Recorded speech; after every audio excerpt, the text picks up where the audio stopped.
In 3, 2, 1. Welcome to Healing Out Loud, Boundaries and Becoming, where we stop pretending and start healing for real.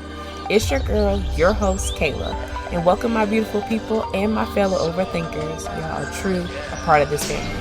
So let's talk boundaries, becoming, and everything it takes to live this life out loud. So I'm calling this first episode, Healing Isn't Pretty, but It's Worth It. Because that line has chased me for years. Now, we've all been sold this idea that healing is supposed to look calm and effortless.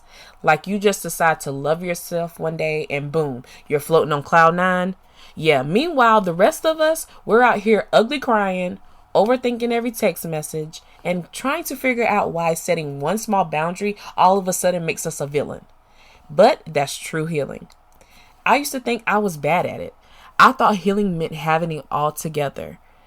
But instead, my healing looked like insomnia, a breakup playlist, and a whole lot of late night Googling, how do you stop caring so much? The truth is, healing is chaotic because it's honest. It strips away the fake layers you've built just to survive. You start realizing how many times you said yes when you wanted to say no.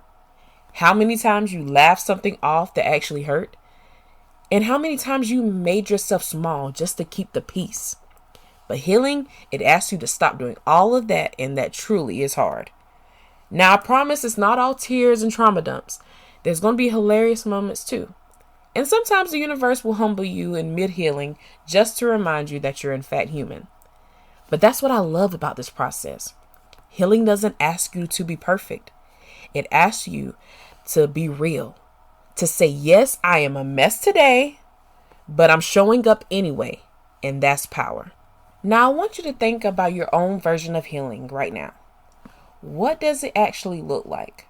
Not what you wish it looked like, but the messy human reality. Maybe it's finally deleting that number. Maybe it's learning to rest without guilt. Maybe it's crying for no reason and realizing the reason showing up 3 days later. But whatever it is, it's valid. You're not doing it wrong because it's hard. You're doing it right because it's honest. Now, when I first started my healing journey, I thought healing would be this graceful glide towards enlightenment. Wrong answer. It's literally more like a toddler learning how to walk. I'm falling, bumping into things, and occasionally crying because the world felt too big. But I want you to think about what a toddler does when it's learning to walk. They never stop. They fall, they cry, but they get up and they try again and again and again, and that's healing. Whenever you start healing, people love to tell you that you changed, like it's an accusation or something. But the answer now today should be, I'm supposed to. Because healing forces change. You can't hold on to every old version of yourself and expect to grow. Some parts of you will get left behind. And some of the people will too. And that's okay. Because listen, if your growth makes someone uncomfortable, they are probably benefiting from your silence. I used to confuse peace with passivity. I thought being peaceful meant letting things slide. But healing taught me peace sometimes sounds like just saying no. Peace can be walking away. Peace can be blocking someone who keeps testing your limits. And peace can be silence after years of over-explaining yourself. Peace is power disguised as calm. Now let's get real about why this process feels so damn unpretty. The truth is, it forces you to look at everything you've avoided. Healing is like holding up a mirror and saying, hey, remember that wound you buried? Well, we're going to talk about that right now. And literally our first instinct is to run. But here's the funny thing. The more you face it, the less it controls you. The more you talk about the pain, the less power it has. The more you laugh through it, the faster you truly start to feel like you can breathe again. So no, healing isn't pretty. Sometimes it's standing in your kitchen at midnight talking to yourself out loud. Guys, I've been there. I've stood in my kitchen and said, Kayla, not tonight. We are not texting him back. We will not respond to that message on this good day. And I literally deleted the text, deleted the number, turned off the phone, and I did a little victory dance. Because guess what? Growth looks like small wins too. I mean, there came a point in my life where I thought if I could just be enough, good enough, helpful enough, kind enough, maybe people would love me back in the same way. But the truth is, that's not how it works. You can't earn peace by overextending yourself. At first, I didn't know what my healing would look like for me. I didn't have a plan. I didn't go out there and buy some self-help book and suddenly find myself. Honestly, I just got tired of the pretending like I was okay. And that was my beginning. And I'll be real with you.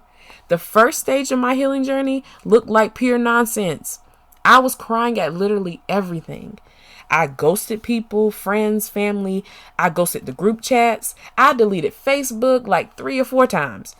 Like one week I was journaling deep, meaningful affirmations. And then the next I was like, you know what? Screw this. I'm getting me some hot wings and binge watching Grey's Anatomy. Okay. But that's the part people don't want to talk about. Healing doesn't look consistent. There's some days you want to sit there and meditate. And then some days you just wake up and choose pettiness. But guess what? That's healing too. I remember my first real boundary.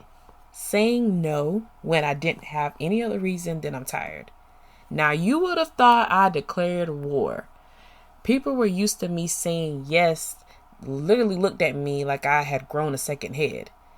And I panicked thinking I'd lose them. But what I lost instead was resentment. And what I gained was peace. Because here's the thing. When you start healing, your relationships change. And not everyone is going to clap for your growth. Some people benefit from your lack of boundaries. And they'll notice when you start having some. And that's the hard part. I had to learn that not everyone who's comfortable around me is good for me. Some people are just comfortable with your compliance. That's when I learned the difference between peace and pleasing. Listen to this.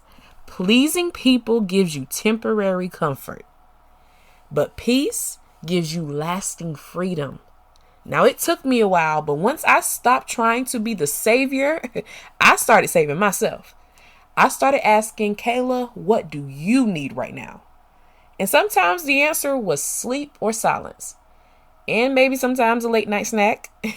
The deeper I got into my healing, the more uncomfortable it became. I started noticing patterns, the way I apologized for existing, the way I avoided conflict, the way I shrink just to make sure people would stay. Healing meant unlearning all of that. And let me tell you, unlearning feels like losing yourself at first, but really you're finding your real self underneath all the noise. Now, one of my funniest but most painful realizations that I've had is realizing that I was the problem. Sometimes, okay? Sometimes. I had this habit of blaming everyone else for draining me, but I was the one handing out my energy like free samples at Costco. I mean, who don't love those? But healing meant accountability. I had to own my part in the chaos. And it stings, but it also set me free. Because once you realize you're not powerless, you get to rewrite the story. You literally go from this always happens to me to I don't have to allow this anymore. And guys, that shift is what we call healing in motion. And don't get me wrong, it's not like I suddenly became Zen, okay? I still had my moments. Like the time I tried to speak my truth calmly during an argument, but it always ended up sounding like one of the girls off of Baddies. Which I love Baddies, okay? Don't get me wrong. But growth is not graceful. It's awkward. You'll cringe at yourself sometimes. But the beautiful part is you start catching yourself quicker. And you start laughing instead of spiraling. Healing isn't about perfection. It's about awareness. And awareness is a blessing and a curse. Because once you see your patterns, I promise you, you can't unsee them. You'll catch yourself mid people pleasing and be like, damn it, I'm doing it again. But that's progress. And if you're listening to this thinking that's me, I want you to know you're not behind. You're not broken. You're just becoming aware. And awareness is where every transformation begins. Now let's talk about boundaries, which is the most necessary, terrifying, confusing, but yet freeing part of healing. Boundaries are one of those things that sound good in theory, but guys, it feels awkward in practice. Like, yes, I deserve peace, but that's until someone asks you for something. And then suddenly you're like, well, maybe just this one time. Yeah, your one time's going to turn into 10. Now, when I first started setting boundaries, it felt like I was learning a new language. I grew up believing that love meant saying yes, that being a good person meant being available, that saying no was rude. But honestly, saying no is sacred. Saying no is self-respect in a sentence. The first time I said no on purpose, I swear I felt it in my chest. Someone asked me to help with something that I just didn't have the capacity for. Now, old me would have rearranged my whole entire life schedule to say yes. But healed me? Yeah, I said 2 words. I can't. And then I sat there in silence, waiting for lightning to strike or for someone to yell at me. But you know what happened? Absolutely nothing. The world did not end and the sky did not fall. But you want to know who freaked out? Me. I spent the next hour convincing myself I'd ruined everything. And that's the part that people don't talk about, which is boundary guilt. And it's real. You'll question yourself and you'll want to send a follow-up message just to explain or soften the blow. But guys, don't do it. Your no does not need an essay. It's not a group project. Now, there's this myth that setting boundaries makes you hard or cold, but the truth is boundaries make you clear. You don't build them to shut people out. You build them to make space for people who respect your energy. And let's be honest, boundaries don't always come out gracefully. Sometimes they come out mid-rant in the heat of the moment when you said yes too many times. You explode and then you feel bad for it. I've been there, and the key isn't to get them perfect. It's to get them said. Boundaries help you figure out who loves you versus who uses you. Boundaries will reveal what relationships were built on real connections and which were built on convenience. And that revelation can sting, but there's peace and clarity. Here's the thing. When you stop overextending yourself, you realize how much energy you were wasting trying to be everything for everyone. You start noticing how peaceful it feels not to be accessible 24/7. You stop explaining yourself. You stop over apologizing. You stop shrinking. And then something magical happens. You start coming back to yourself. Boundaries don't just protect your energy. They rebuild your identity. When you say, this is what I will and won't allow, you remind yourself that you matter. You remind yourself that your needs count too. Let me say this. If someone gets angry because you set a boundary, that boundary was long overdue. And their reaction is not your responsibility. Here's a little truth I've learned. Peace and people pleasing cannot coexist. I'm going to say that one more time. Peace and people pleasing cannot coexist. You can't have both. One will always demand that you portray the other. And guys, when it does, choose your peace every time. And if saying no feels selfish, just remind yourself, you're not saying no to them. You're saying yes to you.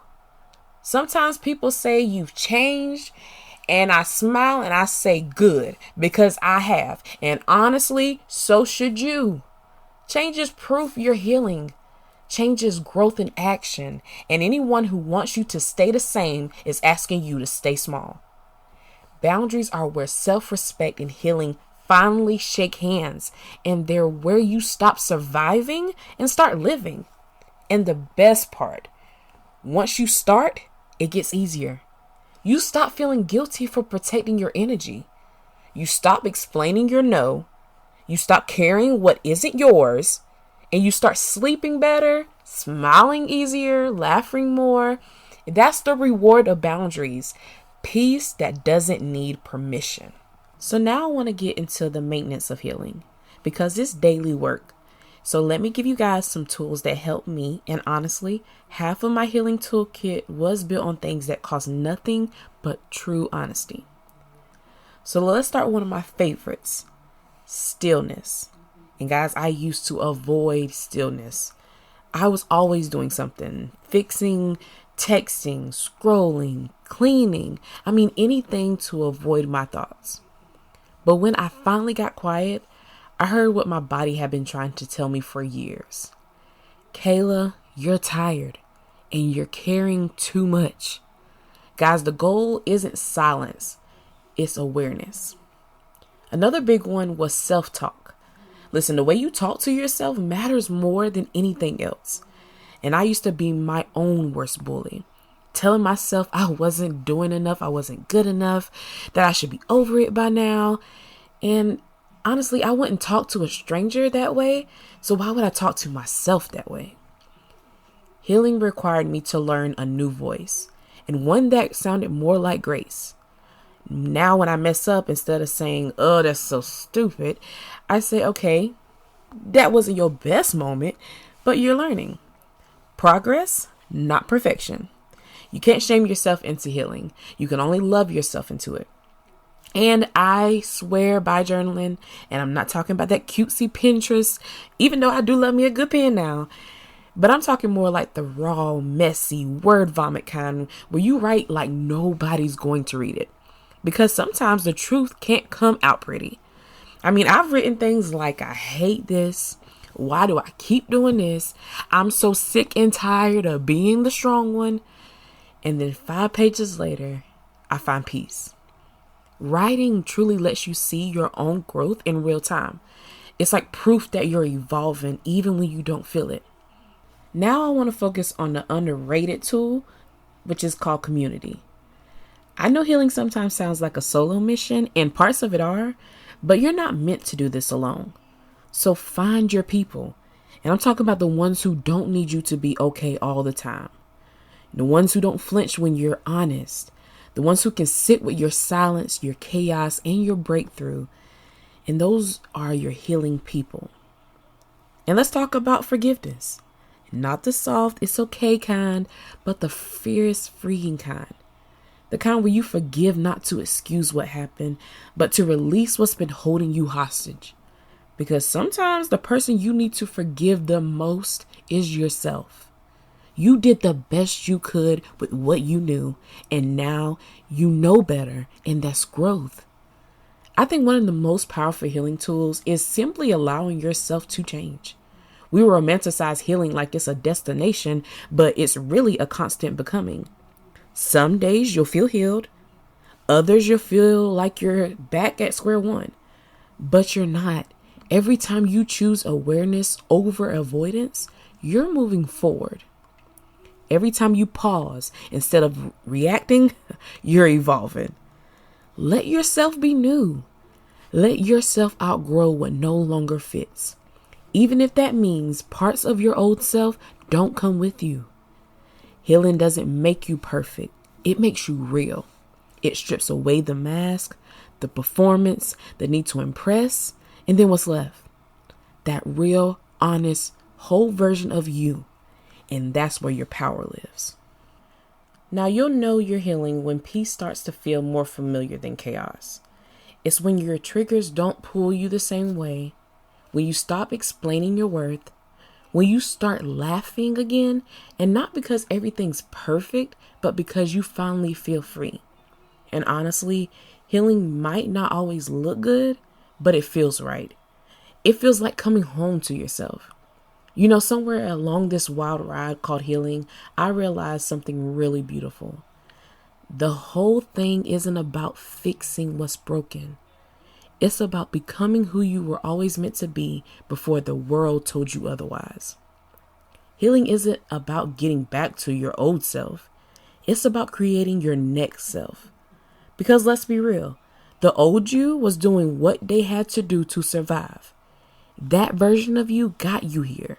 And now it's time to thank them, love them, and move forward. Now, becoming is weird.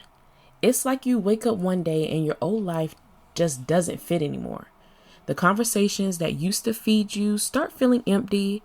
The people who once felt like home now feel like a lesson. That's not you being ungrateful. That's you evolving. And there's this in-between stage that nobody talks about, which is called the middle of becoming. It's when you're realizing you're not who you used to be, but you're not fully who you're becoming either. You feel lost, but in the best way. You're shedding and releasing. And if you're there right now, that weird, confusing, emotional middle, I want you to do me a favor. Breathe. You're not lost. You're just rearranging your soul to fit your truth. That middle space is holy ground. That's where you learn to trust yourself again. And here's something I wish someone had told me earlier. Becoming doesn't happen when everything is perfect. It happens while your voice is shaky, your boundaries are wobbly, and your faith feels inconsistent. You don't need to have it all figured out to move forward. You just need to take that next honest step. I used to think becoming meant transforming into this flawless, enlightened version of myself. Yeah, that girl doesn't exist. The real becoming is when you stop chasing perfection and start choosing the real. When you stop apologizing for your emotions. When you start taking up space without guilt. You'll know you're becoming when your peace costs you too much to bargain with. When you stop performing calm and start actually feeling it. When you can be alone and not feel lonely. And when no rolls off your tongue like second nature. And that's one of the hardest parts of this journey. You start realizing that healing and heartbreak can coexist. You can miss people and still know that they don't belong in your next chapter. There's power in choosing yourself even when it costs you something. There's courage in walking away from what no longer fits. And there's beauty in not needing closure to move forward. Becoming means forgiving yourself for who you had to be. It means understanding that survival mode wasn't weakness, it was resilience. And you made it. You kept showing up when you didn't know how you would, and that's strength. And now it's time to thrive. And thriving doesn't mean everything's perfect. It means you're present. You're awake. You're intentional about who gets access to you. You're not begging for peace anymore. You're building it. You'll look back one day and realize that all those moments that felt like endings were really invitations. Every time something fell apart, it was clearing space for something real. You'll stop saying, why did this happen to me? And start saying, thank God it did. Because without it, you wouldn't have met the version of yourself that you are now. You are becoming, and you're doing it beautifully even when it's messy. So as we close on this first episode, I want you to take a second and just breathe. And I mean right now, wherever you are, in the car, the couch, in the gym, and especially if you're in the bathroom right now, feeling like you can't even make it. I want for us to take this moment and let's breathe. Come on, friend, breathe. Because this breath is proof that you're still here. Proof that you're still trying. Proof that you're healing even when it doesn't look like it. You don't have to rush this process. You don't have to prove your progress to anyone. You just have to keep showing up. Come on, friend, I need you to breathe. Keep breathing. Keep breathing. Because healing isn't pretty, but it's worth it. Because on the other side of all that pain, all that letting go, all those ugly cries and awkward boundaries, you'll find you, the real you. The you that doesn't chase love, you attract it. The you that doesn't beg for peace, you embody it. The you that finally realizes you were never too much. You were just giving too much to the wrong places. Come on, friend, breathe, breathe, breathe. And let me tell you something. This version of you, the one who's learning, growing, laughing through tears, and figuring it out as you go, that you is magic, it's power, it's proof. So don't stop now. You are the evidence that healing works, and that's worth everything. And say it with me, that's growth, baby. Guys, that's a wrap for today. Thank you for showing up for the very first episode. Thank you for showing up for your messy, beautiful, real self, and for being willing to do the work it takes to heal. So guys, make sure you continue to follow the show wherever you listen. And if this episode spoke to your heart, please share it with someone who might need a reminder that they're not alone, or someone who just needs a laugh and a little healing. Guys, let's continue this journey. And until then, take care of your energy, protect your peace, and remember, becoming might be messy, but it's also beautiful. You've been listening to Healing Out Loud, Boundaries and Becoming. Keep healing, keep becoming, keep laughing when life gets messy out loud. And it's your girl, your host, Kayla, signing off. And until then, bye! Teach me how to love, and maybe I'll give it up. My heart